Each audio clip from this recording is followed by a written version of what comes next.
Why does it take so long for us to get updates for our smartphones? Could it be carrier subsidies? That's our topic on this week's Android Guy Weekly.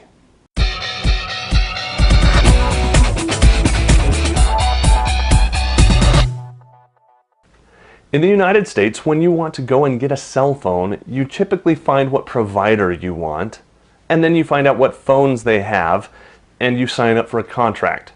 That contract is usually 2 years, sometimes more, sometimes less, but 2 years is pretty average, and you get a discount on a phone when you do that. Now, the discount is really a subsidy, and that discount can be anywhere from a few bucks to a few $100, and you get the latest and greatest phone for sometimes half the price of what you can get it if you bought it unlocked or unsubsidized. And that sounds like a good deal until you start looking at what you're really getting. First of all, you are getting tied into that contract. You have an early termination fee that you have to pay to get out of the contract, which is usually a couple $100, the amount that you saved when you bought the phone subsidized. Sounds a little convenient, doesn't it? But you're also losing out on some other stuff that really isn't all that obvious. First of all, you've got the price that you pay for your plan. You're probably paying too much there. Look at our friends over across the pond. They pick out the phone they want, then they pick the plan they want, and they put the two together, and if they decide that's not the plan for them, they go out and get a new plan. It doesn't cost them early term fees. Now, of course, they don't usually get a subsidized phone when they do that.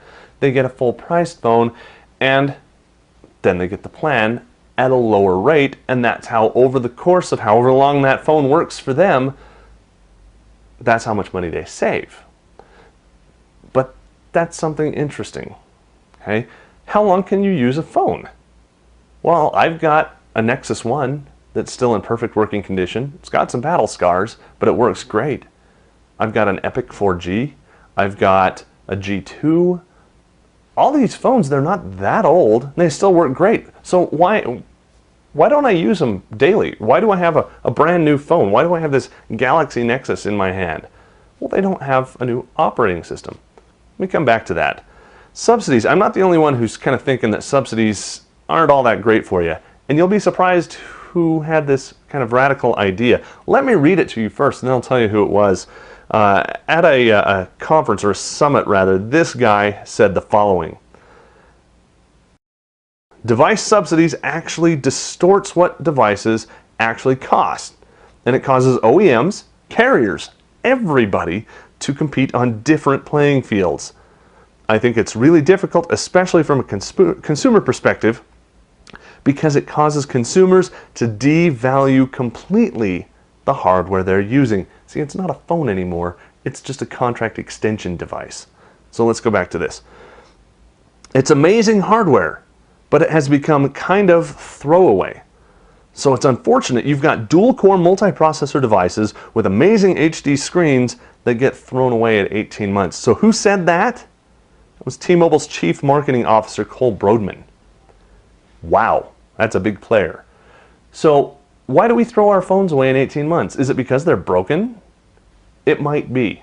Some of the phones that I've seen get broken relatively easily. In fact, I have one coworker that has gone through so many of her phones that it's just ridiculous. She decided to go to an entirely different phone this time around. Same manufacturer, ironically, but that phone kind of had the, and I'm not going to tell you which one because I'm hoping that hers was an isolated incident, but it had kind of a false impression, I hope it was false, that it was cheaply made. Which is sad because it was a flagship device. I mean, it was one of the 4 major devices that this manufacturer made for the different carriers, and it was supposed to be, wow, look how great we are, but it was kind of cheap, and it had some problems with construction.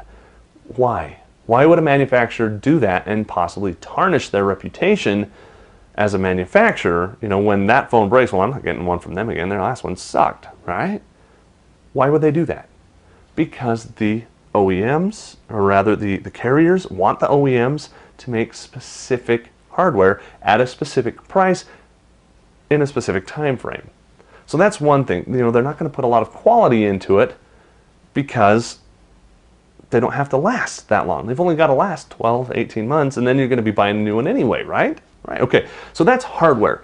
And For the most part, manufacturers make good hardware. Software now. How many updates do you get on your desktop computer? Whether that be Linux or Apple or Microsoft. It comes somewhat frequently, every few weeks it seems. How often do you get them on your phone? Not that often. Why? It's not because there aren't bugs, it's not because there aren't ways that they can enhance or make things better, it's because it's got to go through all of these different layers, both at the OEM and the carrier, before it gets pushed down to your phone. And sometimes that can take half a year to do, which is really bad if it's like a zero-day exploit that they really need to patch up really quick. You're not going to get that because of all of this bureaucracy.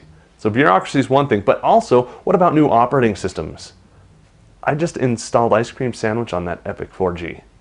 Ice Cream Sandwich. And it's pretty darn good. It seems nearly feature complete as far as what I use for daily operation. And it's amazing. It works just fine. It's not as fast as, on a multi-core processor, but it works. It works every bit as good as the version that came on it. So why isn't Samsung saying, hey, let's get Ice Cream Sandwich on this phone today? Because it can be done. Why aren't they putting all of their effort behind that? Because we're not the customer. The carrier is their customer. And their carrier, I believe, doesn't want that.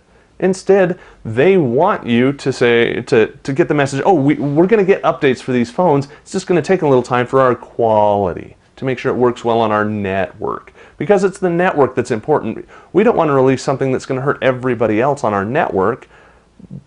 Just because you want it doesn't mean everybody else does. And if the situation were reversed, you want the same thing. See how nice we're being by protecting our network. It's all about the network. Okay, whatever. Serious, guys, if you've got a problem with the device, turn it off. You've got that option. Flip the switch right there on the panel. Anyway, way off topic. They don't necessarily want to update that device because they've already got a new device that they have in the channel. They're working on it, and it's going to be out in the next 6 months with the latest operating system on it. And hey, yeah, we're working on that one, and it'll be out by the end of the year. So hang on with us. Don't worry, we'll get it to you. And then, oh hey, did you know that now you can get a brand new phone that's got a dual core or even a quad core processor? Double the RAM, super fast, and it comes with that operating system already built on it? Sweet. In fact, you know what? We'll even buy back your own device, your old device, and give you $50. We'll then sign you up for another 2-year contract, subsidize it, and you're looking at $150 you can get a brand new phone. Well, who wouldn't want to do that? Except, okay, 2 problems. One, now you're in another 2-year contract. You just paid another $150 that you didn't have to, plus all the stuff that you're going to be paying for the next 2 years. But that phone that they bought back from you, do you think they were doing you a favor? I don't think so.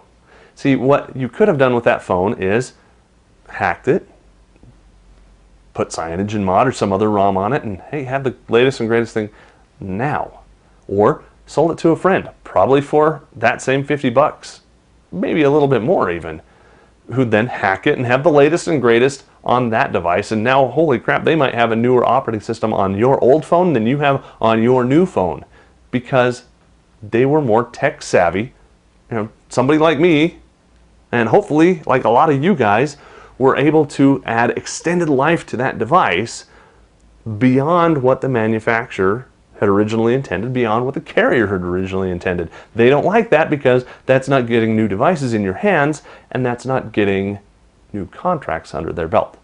Okay, sounds like a big conspiracy theory. That's my take on it. Now it's your turn. That comment box down below, let me know, am I off my rocker?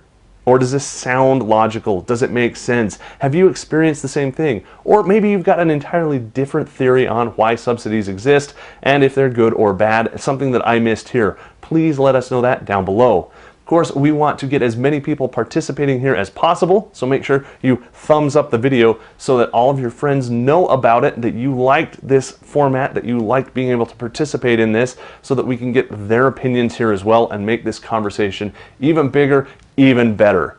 So, that's it for this week. Subsidies, comment down below. Of course, subscribe to the video channel so you don't miss next week's episode. If you've got a recommendation on what that should be, go ahead and fire that over to me. Just contact me through pocketnow.com.